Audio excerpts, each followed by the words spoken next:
ಪರಿಸ್ಥಿತಿ ಸ್ವಾಮಿ ಯಾಕೆ ಭಯ ಬೇಡ ಅಂತ ಪರಿಸ್ಥಿತಿ ಕೇಸ್ ಆಗ್ಲಿ ಬಿಡಿ. ಈಗ ಜಾಗೃತಿ ಮೂಡಿಸ್ತಾ ನಾವು ಹೋಬಳಿ ಮಟ್ಟದಲ್ಲಿ 2 ದಿವಸ ಒಂದು ಊರಲ್ಲಿ ಒಂದು ಗಲ್ಲಿನೂ ಬಿಡ್ಲಿಲ್ಲ. ನಾವು 2 ದಿವಸ ಪ್ರಚಾರ ಮಾಡಿದ್ವು, ಜಾಗೃತಿ ಆಯ್ತು, ಜನ ಸೇರಿರು. ಮುಂದಿನ ನಮ್ಮ ಹೋರಾಟಕ್ಕೆ ಇನ್ನು ಹೆಚ್ಚಿನ ಮಟ್ಟದಲ್ಲಿ ರೈತರುಗಳಿಗೆ ಧೈರ್ಯ ಜಾಸ್ತಿ ಆಗಿದೆ. ಯಾವ ಕೇಸು ಪಾಸು ಏನು ಭಯ ಬೀಳುವಂತ ವ್ಯವಸ್ಥೆ ಇಲ್ಲ, ಬೀಳೋದು ಬೇಡ. ದಯವಿಟ್ಟು ಈ ಮುಂದಿನ ಹೋರಾಟಕ್ಕೆ ನಾವೆಲ್ಲ ಜಾಗೃತ ಆಗೋಣ.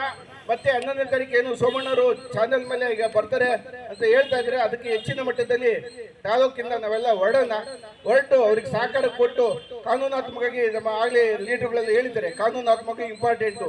ಈಗ ಸರ್ಕಾರ ಹೇಳ್ತದೆ, ಸರ್ಕಾರ ಅಧಿಕಾರ ಐತೆ, ಪವರ್ ಐತೆ, ನಾವೇನ್ ಮಾಡಿದ್ರು ನಡೀತದೆ, ಅಧಿಕಾರಿಗಳು ಭಯ ಬೀಳ್ತಾರೆ ಅಂತ ಹೇಳ್ಬಿಟ್ಟು, ಸ್ವಾಮಿ ನಿಮ್ಮ ಅಧಿಕಾರ ಪವರು ನಿಮ್ದೆಲ್ಲ ನೀವು ಮಡಿಕೊಳ್ಳಿ. ನಾವು ಕೇಳ್ತಾ ಇರೋದು ನಮ್ಮ ಹಕ್ಕು, ನಮ್ಮ ನೀರಿನ ಹಕ್ಕು ಅಷ್ಟೇ ನಾವು ಕೇಳ್ತಾ ಇರೋದು. ನಮ್ಮ ರೈತರ ಜೀವನ ವಿಷಯ, ನಮ್ಮ ರೈತರ ಮಕ್ಕಳ ಜೀವನದ ವಿಷಯ.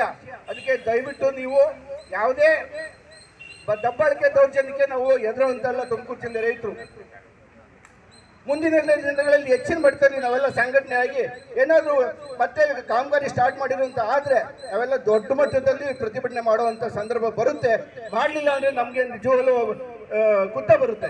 ಕಾನೂನಾತ್ಮಕವಾಗಿ ಒಂದು ಹೋರಾಟ ಮಾಡಬೇಕಾಗುತ್ತೆ. ಮುಂದೆ ಏನಾದ್ರು ಕಾಮಗಾರಿ ಸ್ಟಾರ್ಟ್ ಮಾಡಿದ್ರೆ ನಾವೆಲ್ಲ ದೊಡ್ಡ ಮಟ್ಟದಲ್ಲಿ ಹೋರಾಟ ಮಾಡಬೇಕಾಗುತ್ತೆ. ನಿಮ್ಮೆಲ್ಲರ ಸಹಕಾರ